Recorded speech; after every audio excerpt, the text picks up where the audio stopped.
Chipotle is a non-franchised, wholly owned national restaurant chain that has almost 800 restaurants nationwide. They're not franchised, so they're all company owned. And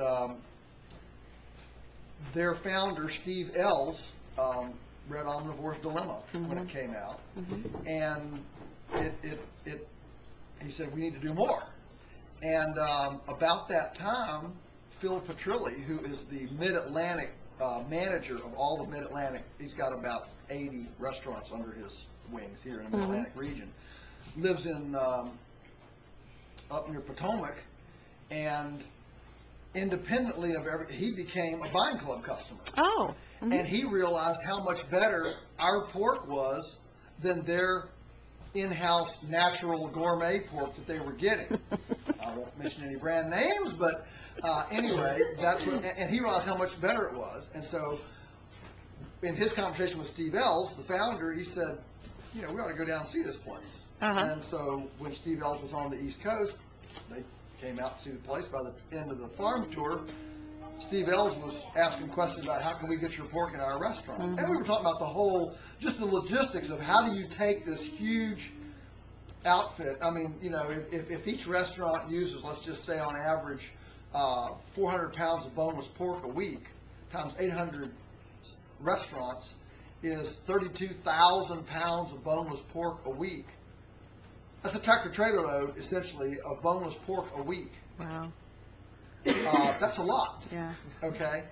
And so, how do you deal with that? So anyway, one thing led to another, and finally they decided, we ought to try this.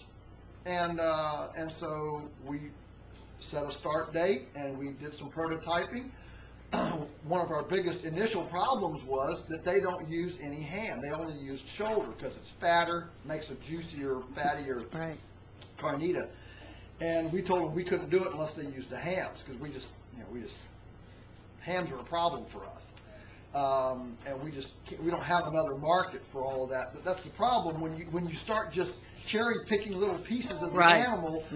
We got to remove the whole animal. All right, loins were not a problem. All of our white tablecloth restaurants are in heaven because they can get all the loins they want. All right, but the hams were a problem, and so they did some in-house experimenting and decided to change the recipe to be 50% ham. Wow. That was a huge commitment, and of course what they found was that our pork was so much better and juicier and more forgiving that they could get by with it. They couldn't get by with the other stuff. So then of course the next thing was, we have to bring infrastructure. We have to bring cooking furniture into the restaurant. It's kind of funny. You got a restaurant but you don't cook, and so so they had to go out and source small scale in-house cooking furniture to use in the kitchen. Then they had to train their staff on how to do this, so it's a consistent every single day, every single week. Anyway, I won't bore you with all the little hurdles, but long story short was that it was very successful, and here we are now 18 months into it, being the exclusive pork provider for the Charlottesville restaurant. In other words, they don't use any pork besides ours. Except for the one that's closest to you. The one that's closest to us, we're all the pork that they use. And I just learned a month ago that they've done their ratio analysis, and they have a real consistent ratio of beef, pork, and chicken in all their restaurants, except this one. This one, the pork is 30% higher than any other ratio. And so it shows that even in fast food, people respond to taste, texture, quality, and the local. They have a little sign there, Polyface local. And so even in that environment, and of course, they're light years ahead of, say, McDonald's or Arby's in their persona, but still, with their environment, people are definitely responding to the local to the tune of 30% higher than any other restaurant. Huge.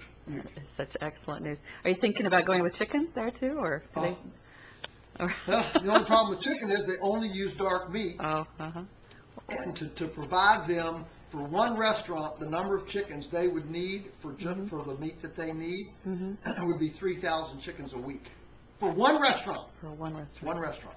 And then, of course, you got to move all the rest of them, Mm-hmm. the breasts and Right. everything else. Right. So, I mean, in our first discussions, they wanted to start with chicken Yeah. because our chicken, of all of our portfolio, our chicken is our most signature, whatever, famous thing. But we just realized there was no way we could do it. No way. And so we started with the pork, and hopefully in another year or so, maybe we can add the beef to it. Oh, great. But Uh-huh. see, the beef they only use about 18% of the animal on the Mm-hmm. beef. So there again, to get them the volume of beef. Let's say they need to get 600 pounds of boneless beef in a restaurant, and they only use 20% of a carcass, or 18% of a carcass. It's going to take like six animals to get just the portion that they want. Well, then we've got to move the rest of those 6 animals. Right. Mm-hmm. And so that's the problem. One of the problems with this, when you start dealing with a more industrial Mm-hmm. food thing like that, is trying to make all the pieces come up the same. Well, perhaps they'll change the recipe like they did with the pork and, add the ham That or would add be the breast with wonderful. the Yeah, chicken. if they could move it up into Mhm. more 30 or 40% of the animal, honestly, that Yeah, that would fabulous. help. Fabulous. But those are the real life logistical issues that you deal with as you move into venues that are larger and only use and only cherry pick one little portion of the thing. And of course, simple menus and industrial food systems, that's what they do. Yes. But that's why there's an Applebee's on this corner and an Arby's on this corner. Mm-hmm. Is the industry has figured out how to balance those Mhm. out a corner apart.